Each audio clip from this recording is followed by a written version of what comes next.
Hi, my name is Christy Nicole D. Extinado and I'm going to report small business management and entrepreneurship.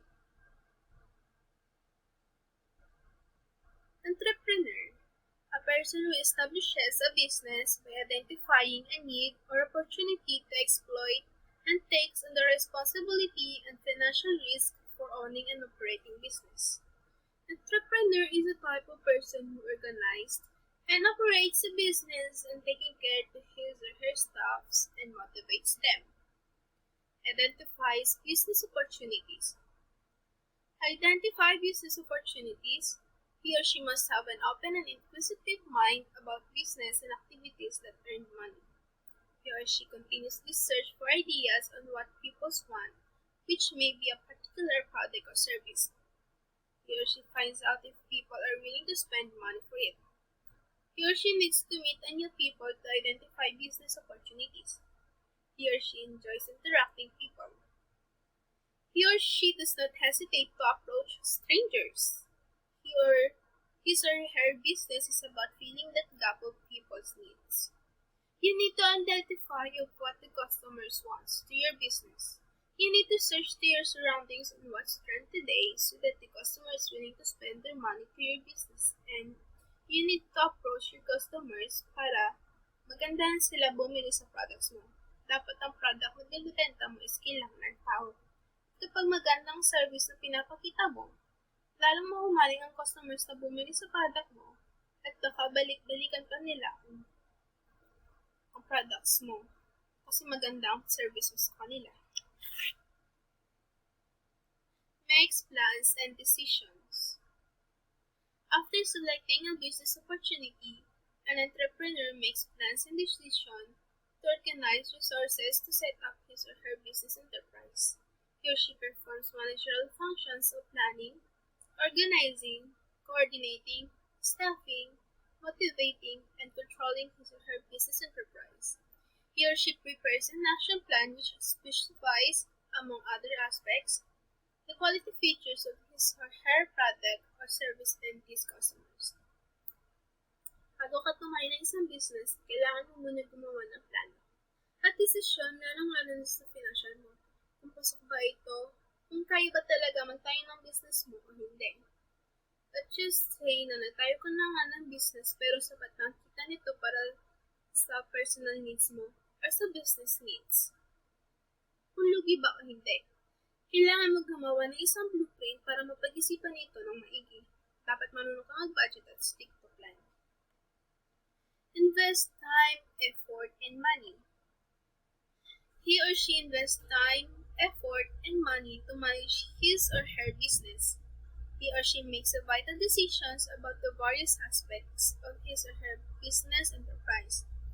He or she weighs the pros and the cons. He or she sticks to the plan and budgets but keeps open-minded about new situations. He or she prepares for contingencies and search for new opportunities. You need to invest the time, effort, and money to grow your business. Being an entrepreneur, dapat marunong ka mag-manage ng time. Hindi naman sa lahat ng oras puro sa business lang yung time mo, di ba? Dapat meron din for your loved ones, para fair. And dapat marunong kang umeffort sa business mo when it comes to your product. Dapat yung product mo is maganda. Hindi lang sa packaging, kundi sa quality din. Para mas lalong bumili ang mga customers mo. And for the money naman, dapat ihiwalay mo ang budget sa family mo at sa business mo. Para hindi ka ma-backtrack. And lastly is dapat marunong kang makinig sa opinion ng ibang tao para lalong mag-grow ang business mo. At check search for the new opportunities kung ano ang uso ngayon o patok na bingin ng mga customers. Takes calculated risk. An entrepreneur takes calculated risk, which may pertain to financial and operational risk of business. He or she assumes the possible risks of business, such as changing technologies, consumer preferences, and field of competition to the entrance of new markets. He or she must have courage, self-confidence, and prudence in his or her work. Bilang isang may-ari ng business, dapat makahiwalay ang perang magastos sa negosyo at hiwalay ang pera para sa risk. Hindi naman pwede na magnegosyo ka ng walang risk, di ba? Hindi na business ang tawag doon. Kapag may risk din, dapat agad ito masolusyonan para hindi ito maging malaking epekto in the end of the day. Dapat laging mong tandaan na kapag magtatay ka ng isang business ay meron talagang competitor. Ang maganda mong gawin is trust yourself and have a self-confidence. Kaya ka nga diba, nagtayo ng business not for the competitors but for your own needs and for your family needs. At kailangan mo din talaga mag-self-confidence, lalo na kapag umarap si customers para mas lalong mahigan yung customers na bumili ng products mo.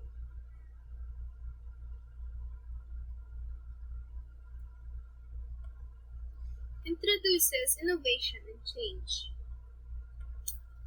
An entrepreneur strives to succeed by being innovative, creative, and open to change. He or she learns to view things from new angles or different perspectives. He or she tries out new approaches for implementing usual tasks and activities. He or she looks for new resources to create better products and service. He or she inspires and motivates his or her staff to embrace change like the way he or she welcomes it. As an entrepreneur, hindi lang dapat mag-stick ka sa product mo. Remember that every month and every year ay palagi nababago ang hilig ng tao. Dapat marunong kang tumanggap ng changes, lalo na pagdating sa products mo. Hindi mag-grow ang business mo kung nag-i-stick ka lang sa product mo. Kung paulit-ulit na lang ganun at wala na lang change. And also, you need to be creative when it comes to your product para mas lalong bumili ang mga customers sa product mo. Hindi lang puro business ang gawin mo, dapat may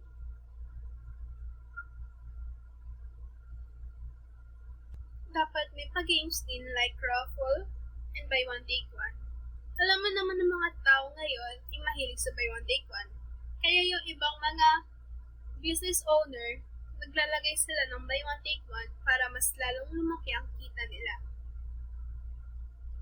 At saka, you need to motivate and inspire your staffs para ganahan silang magtrabaho sa kumpanya mo. Earns profits and develop society.